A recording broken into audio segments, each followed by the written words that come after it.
Tell us a little bit, and tell the audience a little bit about what brought you to America.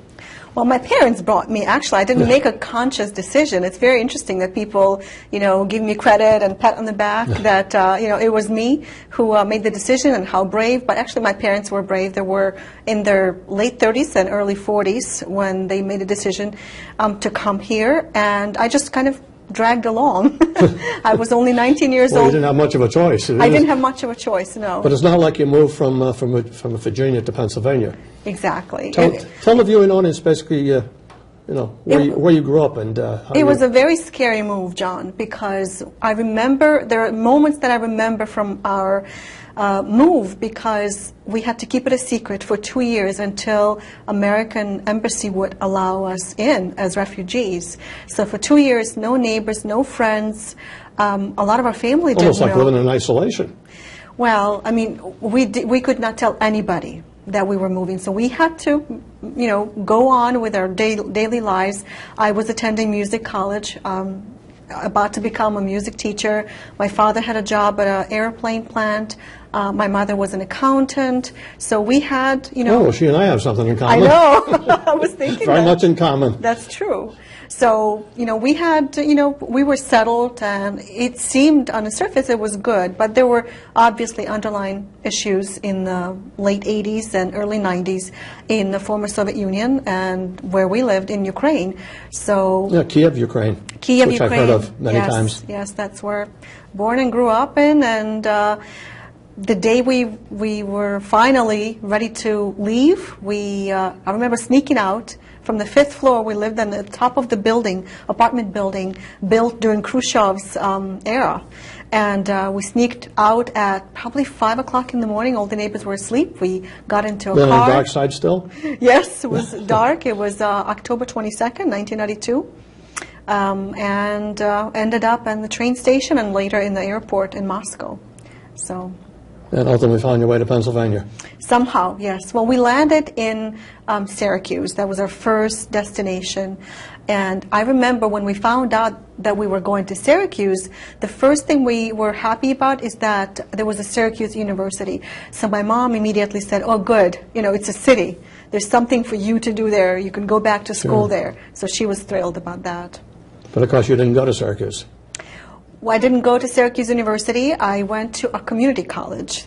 It's a phenomenon in America that you can pretty much, for a couple $1,000 graduate from a college in the States. Of course, in Russia, they were all free, or I should say, they were technically free, but practically you still had to pay to get in and to kind of get a foot in the door with somebody. You had to have connections to get into a good college. But here, I restarted my music career, basically, and started studying music again, except for the first time in my life, I was written up for a discipline problem in class. Oh, no.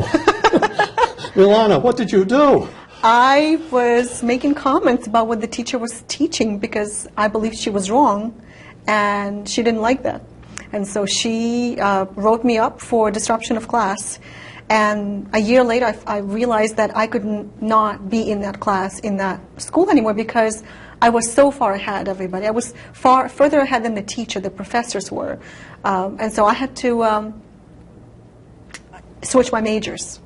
And it was a painful decision because music was something that I was very passionate about. Almost like the old adage, it was almost in your blood, so to speak. It was almost in my blood, yes, yes. I was taking piano lessons since I was 8. Ever since I ran home from school and, showed a slip of paper from a piano teacher to my mother and said, I want to take piano lessons. Because I was really rejected from a lot of activities in Ukraine. I tried fencing, swimming, ballet, gymnastics. All of those things I was turned away from. And it wasn't until piano... And you were turned away not because of your skill level, but for some other reason, perhaps? Or? Well, no, because, in the former Soviet Union, coaches were really seeking athletes, stars. And I was a bit on a chubby side. I was clearly not a star, in their eyes, and they turned me away. They wanted Olympic material. And so... So I guess Milana thought, maybe I better consider something else. Is that it? Another field might be a little bit better. I don't think I was thinking that deeply at 8. But I'll tell you, when that piano teacher showed up in our classroom and gave us that piece of paper, I treasured it until I got home and gave it to my mother. And so ever since then, music was really something, it was my life. I remember that my dad actually criticized me for going so narrow and so deep into the whole idea of music that I didn't know anything else.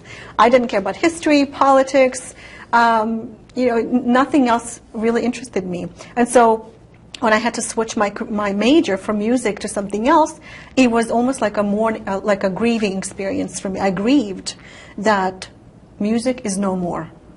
And I had to say yes to something else, and I knew that a lot of Russian immigrants became computer programmers, and so I saw that as my future financially, as a way to secure my family income, and so on. So I became a computer programmer.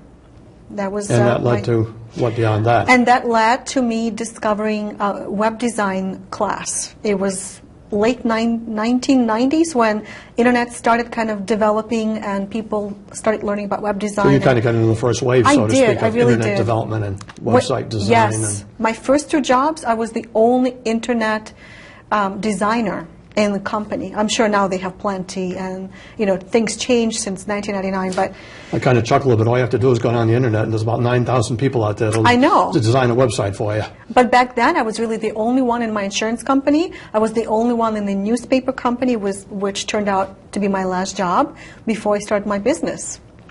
So what led you to start your business? What was kind of the defining moment that Milana was saying, gee, I ought to become a business coach? Well, I didn't start out as a business coach. I started my business as a web designer. And what happened was basically I had my 2 children, and when my daughter was 1 year old, my wonderful babysitter said she was no longer available. She got a job of her own, and I started looking. And I couldn't find a good babysitter. And that moment was really the final straw to my experience of trying to find fulfillment through my career that led me to saying, you know what, maybe I can do it as a self-employed person. So to be honest with you, I really never set out to have a business. I just wanted to... Again, I chuckle. You never set out to have a business. No. Well, have you got a business now? I do. I never expected to, going back to a job was always my plan B. And when on the 9 to 5 routine, if you will. Exactly, 9 to 5, yeah.